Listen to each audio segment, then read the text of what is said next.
Presenta Dosis Alternativa, una producción nacional independiente de Marilia García, certificado número 30.260, para dar cumplimiento a la obligación impuesta por el artículo 14 de la Ley de Responsabilidad Social.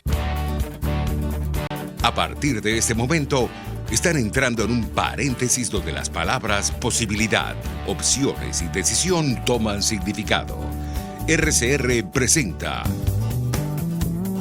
Dosis Alternativa con Marilia García y Jackson Vargas.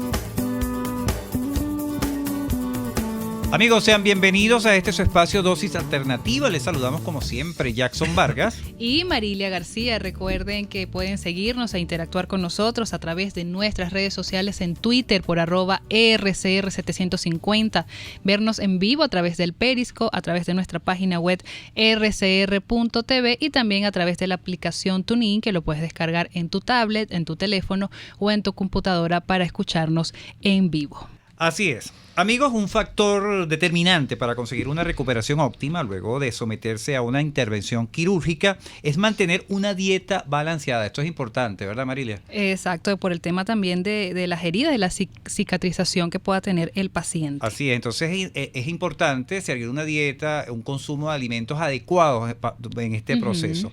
Pero para hablar de ese tema, que es el tema de hoy, la importancia de la alimentación postoperatoria, nos acompaña acá en el estudio Domingo Porras, nutricionista. Bienvenido, doctor. Gracias, Jackson. Gracias, Marilia. Al fin coincidió con ustedes en persona. Sí, qué bueno. Más de un año teniéndolo vía telefónica. Vía telefónica. De verdad que muchísimas gracias por la invitación. Y se da a conocer con nuestro público, ¿no? Que nos sigue por YouTube. Ya saben quién es, pues ya conocen su rostro. Existe. Así es. Así es. Bueno, ¿por qué es tan importante... luego, o sea, partimos de la importancia elemental de una operación.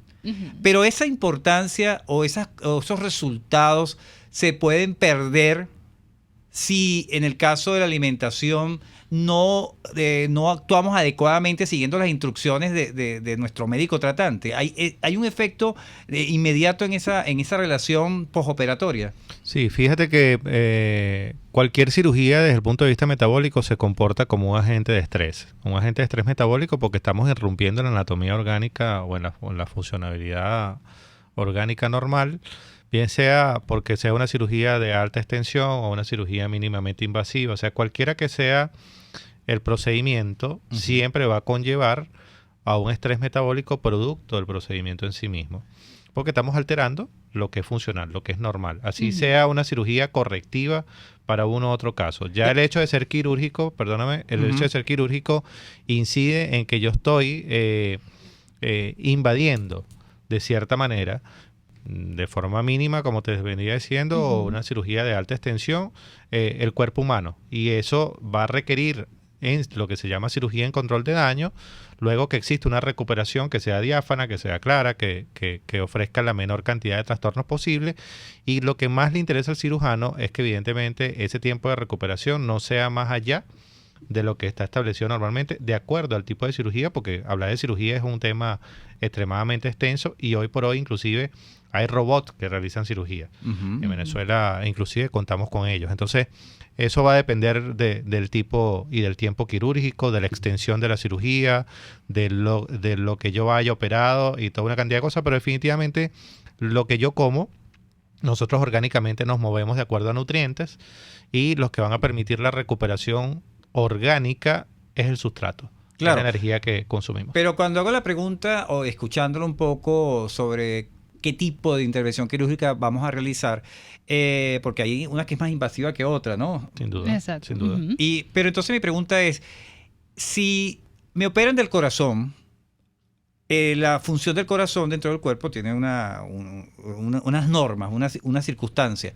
Y hay alimentos que están relacionados con ese funcionamiento del corazón por su aporte de nutrientes, ¿me explico? Entonces, cuando me hacen esa recuperación o esa alimentación, va a depender del organismo que haya sido intervenido, que haya Hay un tema que es cómo está tu salud nutricional antes de la cirugía. De hecho, ahorita lo que se hace, lo que se estima clínicamente, es que tú prepares al paciente para llevarlo a la mesa operatoria. Cuando preparas al paciente para llevarlo a la mesa operatoria es mejorar su condición nutricional. No estoy hablando de aumentar de peso, estoy hablando de sus reservas orgánicas. Es decir, llevar a un paciente desnutrido a una mesa operatoria, un paciente que tiene una depresión proteica visceral, de proteínas totales, de albúmina, con bajos niveles de hierro o con una hemoglobina por debajo del nivel, te va a conllevar siempre a tener un alto riesgo postquirúrgico. Pacientes que son diabéticos con glicemias descontroladas en estado hiperglicémico o hipoglicémico, siempre te va a conllevar a ese tipo digamos, de complicaciones. Siendo puntual a tu pregunta, sí, ciertamente, cada órgano es sensible en razón de la especificidad de función que tiene. En el caso del corazón, el corazón se lleva alrededor del 60 al 70% de la energía que nosotros consumimos. Y el sustrato energético por excelencia para darnos, digamos, ese combustible son los carbohidratos. Entonces el corazón se lleva alrededor de 120 gramos de carbohidratos al día de nuestra ingesta calórica diaria. ¿Qué significa esto? Que si yo hago una cirugía de corazón, inmediatamente después de la cirugía, yo no debería limitar algún nutriente en específico, como es el caso de los carbohidratos. Pero va a depender también, y sé que no es este el programa para caer en esos detalles, pero va a depender también del tipo de cirugía de corazón que realicemos. Claro. No es lo mismo hacer un cateterismo que hacer una cirugía de corazón abierto, que hacer cambiar algún tipo de válvula. Es decir, no es muy diferente, es muy diverso. Entonces va a depender del tipo de cirugía que realicemos. Claro, doctor, cuando usted hablaba de someter a un paciente a una cirugía y nos comentaba esto de las dietas, es ideal entonces, si no es el caso de una emergencia, preparar al paciente con una dieta nutricional para así no correr el riesgo en la cirugía y para que también su recuperación sea más óptima. Sin duda. De hecho, fíjate que cuando lo hacemos de manera emergente, es decir, cuando es una emergencia, suponte un joven que es herido por arma de fuego y se hace una recesión intestinal por la herida de arma de fuego, se reseca el colon y todo lo demás, aún inclusive en un tiempo intraoperatorio, nosotros podemos aportar nutrientes a través de la vía endovenosa o a través de la vía nasogástrica, es decir, lo que se llama soporte nutricional. Es decir, en cualquier momento intra o postoperatorio debe estar involucrado el sustrato por excelencia, que es el combustible, que son los alimentos. Entonces, sí, efectivamente, indiferentemente del tipo de cirugía que se realice, sí tiene que tener un apoyo nutricional terapéutico,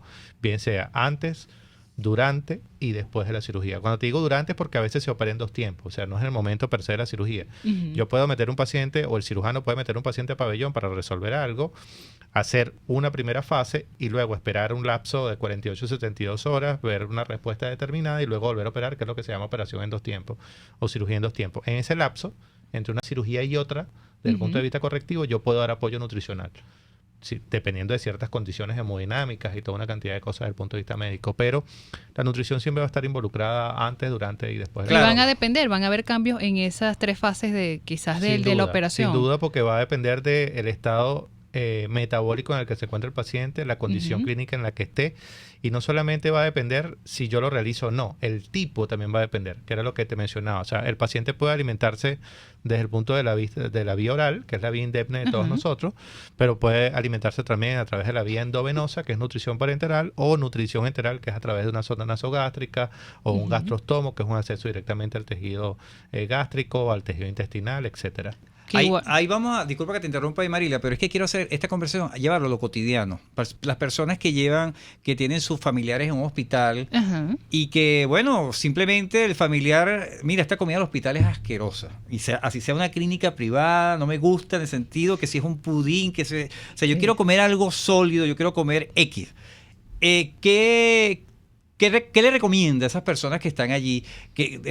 ¿Hasta qué punto puede ser peligrosa esa imprudencia que le den alimentos que no son los adecuados a un familiar sin que sepan los médicos? Porque puede pasar mucho. Normalmente en las instituciones de cuidados de salud, bien sea clínicas o hospitales, existen no solamente cocinas, sino existen nutricionistas que se encargan de la dirección de los servicios de alimentación. Y asimismo, nutricionistas clínicos, como es mi caso, que se encargan de indicar el tipo de plan de alimentación que el paciente debe recibir de acuerdo a una condición clínica determinada.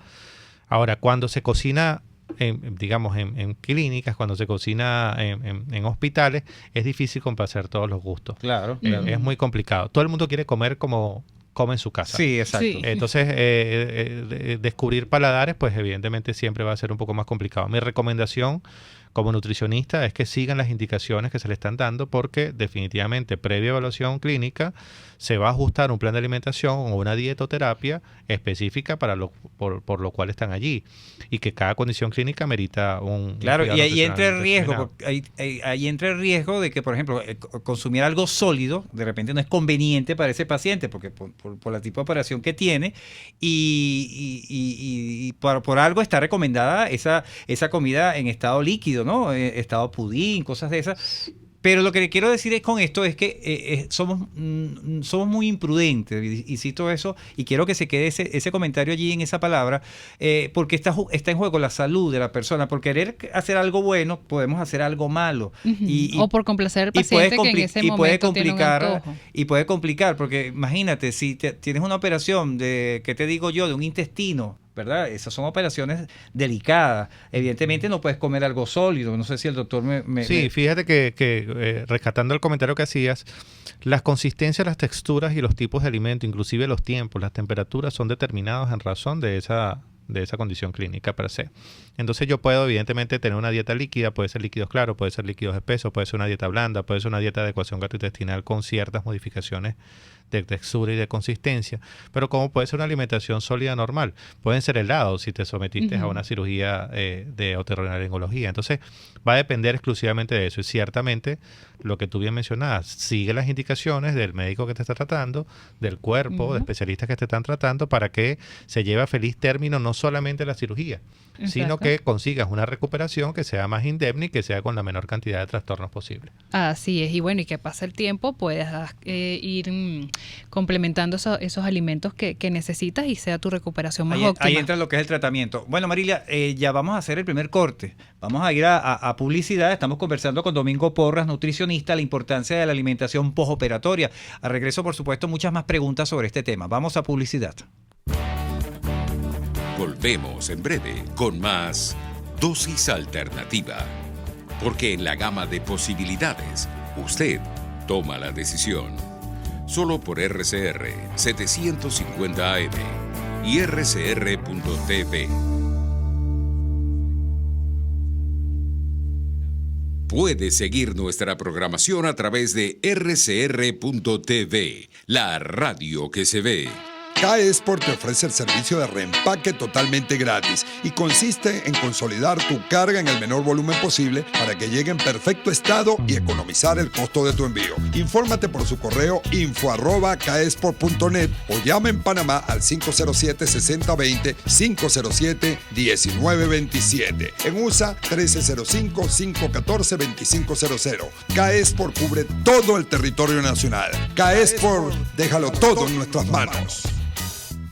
Las tortas de esos cumpleaños y ocasiones especiales son de la Pastelería del Corso y la Pastelería Tartufo, de arequipe, de guanábana, marmoleada, las rellenas con crema y Nutella, la de trufas, casatina o la rosca de fresas con chocolate. ¡Uy, qué rico! Encárgalas aquí 0212-941-1971 o 239-5861. Del Corso y Tartufo, dos maravillosas pastelerías unidas por una misma tradición.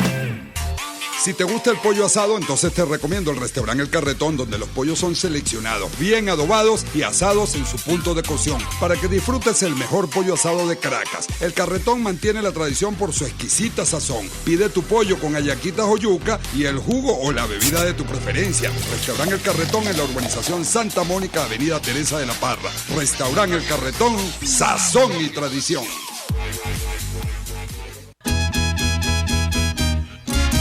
Desde los sectores populares del país se escucha una clara señal. Es el radar de los barrios. Evelyn Martínez y la red de ciudadanos le invitan a identificar amenazas, ubicar soluciones y hacer seguimiento eficiente a las problemáticas de cada sector. Un espacio contra la polarización donde se construye de abajo hacia arriba y de adentro hacia afuera. El radar de los barrios, de lunes a viernes, a partir de las 10 de la mañana, solo por RCR 750 AM.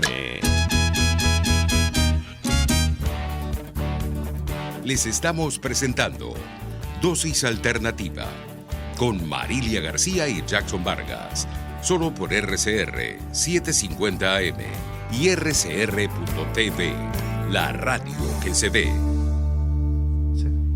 Bien, amigos, ya estamos de regreso en Dosis Alternativa. Hoy estamos hablando sobre los beneficios del manejo alimenticio postoperatorio, esta dieta que se debe cumplir después de una intervención quirúrgica. Para ello nos acompaña acá en nuestro estudio el doctor Domingo Porras. Él es nutricionista. Ya en la primera parte nos ha aclarado un poco de cómo seguir esas instrucciones o normas que nos dan cuando somos sometidos a una cirugía, los beneficios de la alimentación. Pero ya vamos a entrar de lleno en cuando ya salimos de esta cirugía y nos quedan estas cicatrices.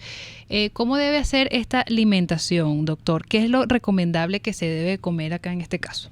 Sí, fíjate, yo quisiera rescatar el hecho de que tu alimentación debe ser siempre equilibrada, balanceada y ajustada a tus necesidades. En el caso de la cirugía, todo daño del tejido o toda implicación de alguna herida, alguna cicatriz, tiene que conllevar a la recuperación de ese tejido normal, es decir, a que la sutura realmente realice su función, que el tejido vuelva a pegar, que la cicatriz se regenere, el tejido se regenere con salud, con fuerza, evidentemente, para recuperar la vitalidad del tejido propiamente dicho.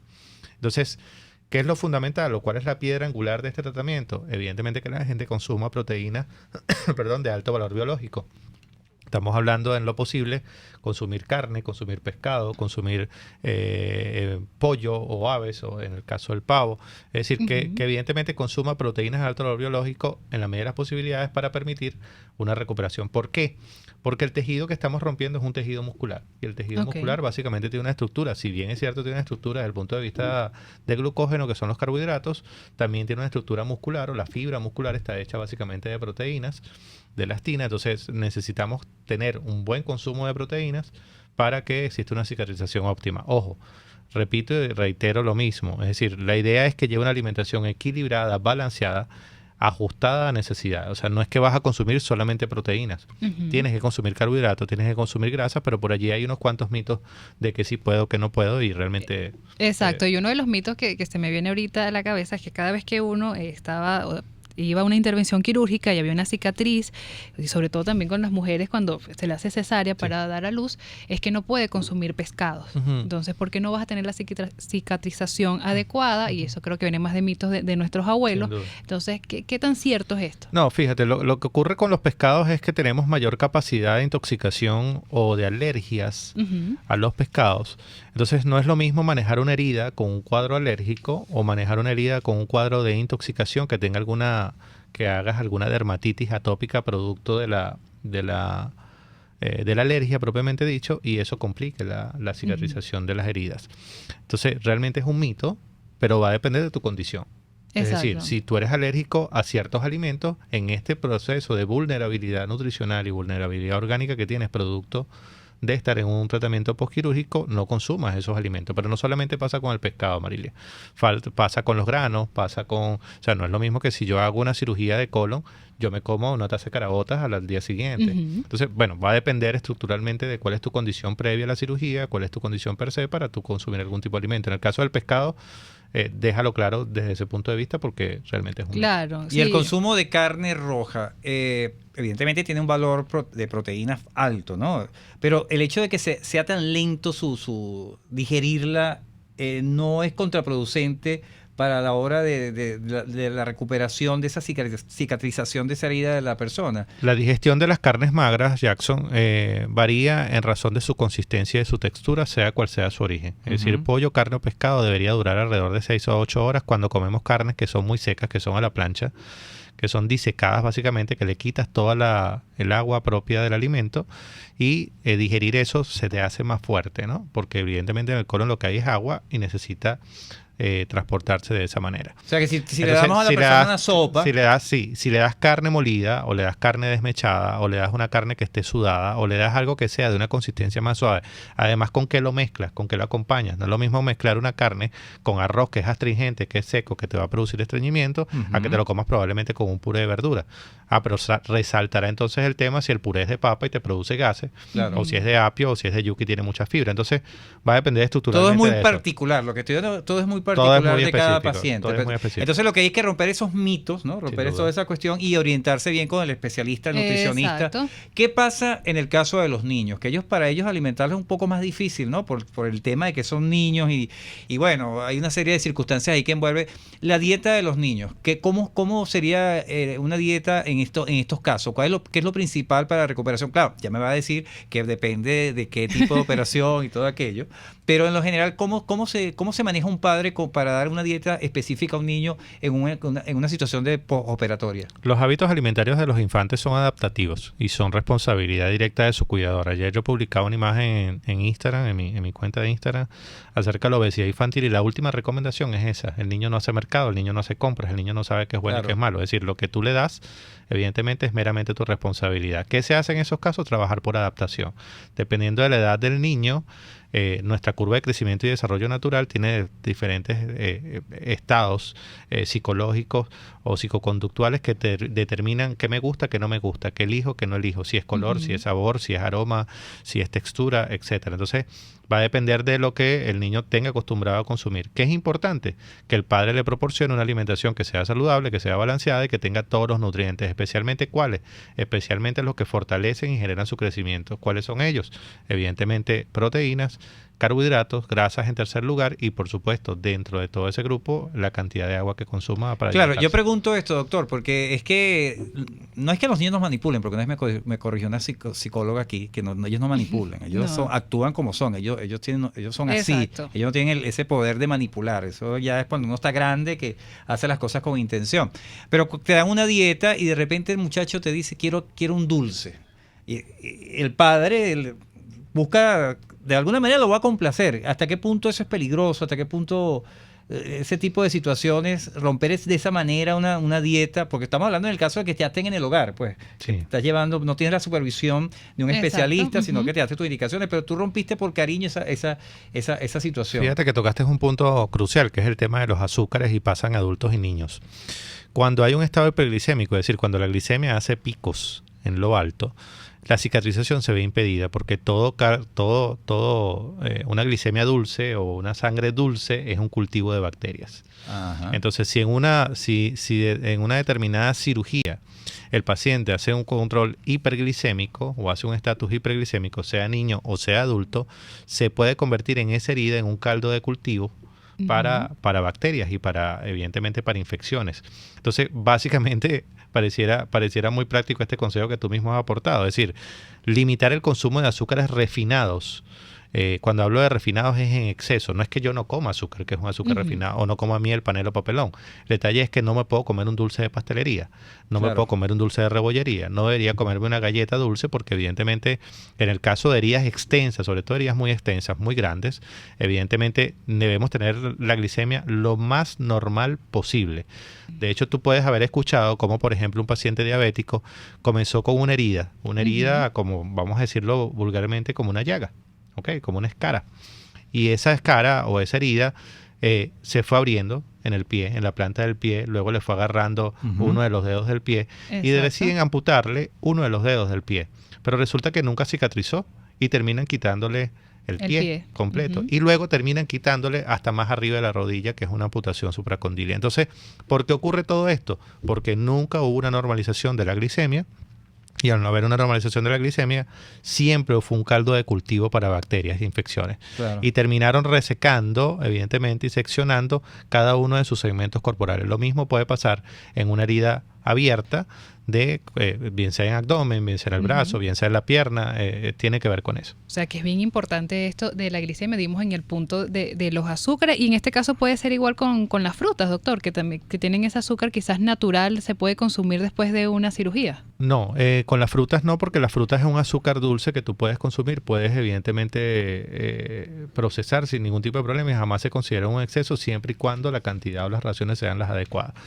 El detalle de las frutas tiene más que ver con el tipo de cirugía que realizaste, porque algunas frutas son ricas en agua, algunas frutas estimulan la micción evidentemente por ser ricas en agua. Tal es el caso de la patilla, que es 91% agua, o el melón, que es 96%, o inclusive algunos cítricos. Entonces, si yo tengo una cirugía de las vías digestivas, yo debería evitar los cítricos, porque evidentemente son un irritante poderosísimo de la mucosa gástrica. Pero entonces también, si tengo una recesión intestinal, debería evitar cosas como el cambur, como el mango, porque son altos en fibra.